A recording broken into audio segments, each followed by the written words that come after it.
The violin is an instrument of the devil. Well, so they said in the Middle Ages, when the church declared that the violin had no place in God's house.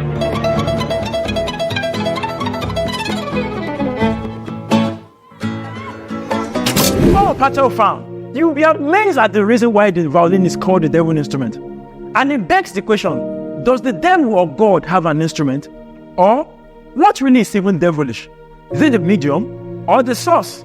This label given to the violin was not the result of one direct incident, but strings of incidents, along with laws and myths that were prevalent during the medieval period. It would interest you to know that the violin was not given such a label because of its sound, or because if it played wrongly, it sounded like small animals that have been strangled. On the contrary, it was condemned because it inspired fun, dancing, and merriment. As a result of this, those in charge ordered that the violin should have no place in church-sanctioned music. So if merriment and dancing or fun can be associated with the devil, does this mean that God is boring? The classical Gaslies had this to say about the violin. The modern violin emerged in the 16th century and was often used as an accompaniment to dancing. Peasant performance in dances were denounced in the afterglow of the Protestant Reformation and Catholic Counter-Reformation. Many writers blame the devil for the very existence of dance.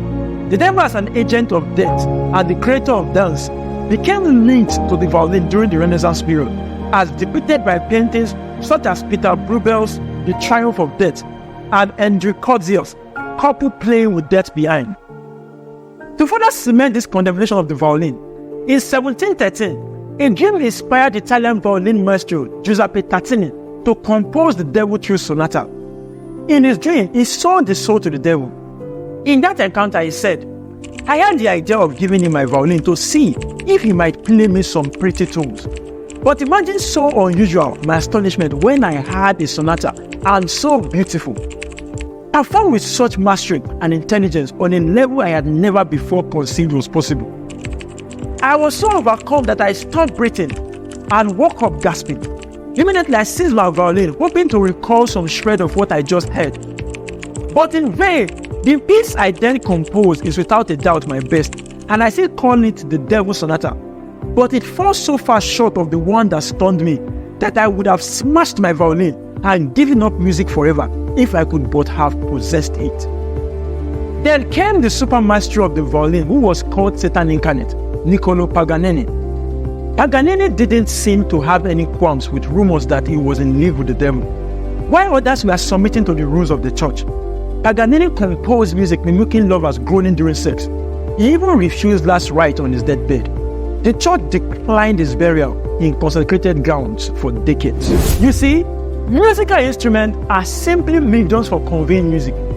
The devil never created any instrument, neither does he own any. Not even the Beckiscor violin was made by the devil.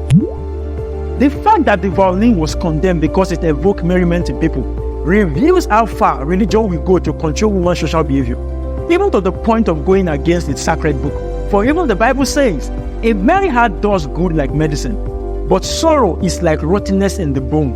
It is understandable that living only for pleasure, especially at its extreme, is deadly and catastrophic even to the human race, and as such, there should be balance. However, this balance cannot be achieved by banning or condemning the mediums through which this entertainment is transmitted, such as the television, the radio, the internet, or other computer gadgets. These mediums are moral in themselves. It is what you do with them that matters, not the mediums themselves. See you in the next video.